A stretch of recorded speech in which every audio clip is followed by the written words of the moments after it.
Welcome to Nasdaq TradeTalks. I'm Jill Malandrino, Global Markets Reporter at Nasdaq. We're coming to you live from Money 2020 in Las Vegas, Nevada. Joining me for this segment, we have Bill Capuzzi, CEO of Apex Fintech Solutions, to discuss the demand for fixed income from retail investors. Bill, it's great to see you as always. Welcome back to TradeTalks. Well.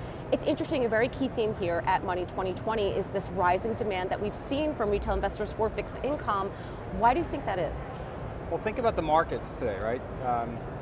The equity markets are down.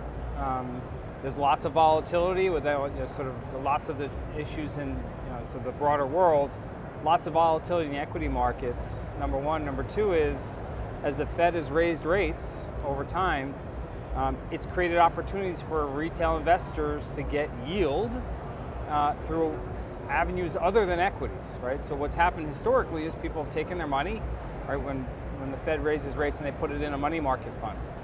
The notion around retail investors accessing the treasury markets, the muni markets, the corporate bond markets really has not been accessible to them up until recently for retail investors. Right, and Apex, you have the reputation of disrupting for retail investors. Tell us about the new fixed income trading solution. Yeah, so as we've done with fractionalizing equities and things like bringing on cryptocurrency, we saw an opportunity to create investing opportunities for retail investors. And the problem is that up until Apex fractionalized fixed income, they're really hard for retail investors to buy a corporate bond, right? So think about yourself, Jill. Have you ever bought a corporate bond in your life?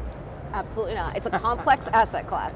It's hard, right? And what we did is sort of take the difficulty out of it, right? Lower the barriers to entry like we do across the board, make it such that people can invest in fixed income right alongside of an equity. So will this be available via APIs like the other solutions? Exactly, right. So we're a B2B company. We support roughly 250 different institutions today. We have roughly 25 million end investors that are on our platform.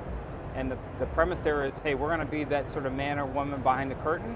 We're going to provide these APIs that is going to allow for the SoFis, the Stashes, the Weebles, to offer a fixed income product, again, on that fractional basis. Yeah, we've had a number of your partners on the show yesterday and today, certainly talking about how it makes their job easier in terms of what happens behind the curtain, as you said. Any other trends that you're seeing from your data that we should be aware of as it relates to retail investors? Look, I think the other big trend is that people are moving from active to passive, right? Meaning, I think everyone woke up in 2020, 2021, they picked any stock and it was up and to the right. And they were making money and they thought they were amazing day traders, that they were professional traders. And then 2022 happened, they lost a lot of money, right? Those same stocks that they thought were going to continue to go up and to the right, went the opposite direction.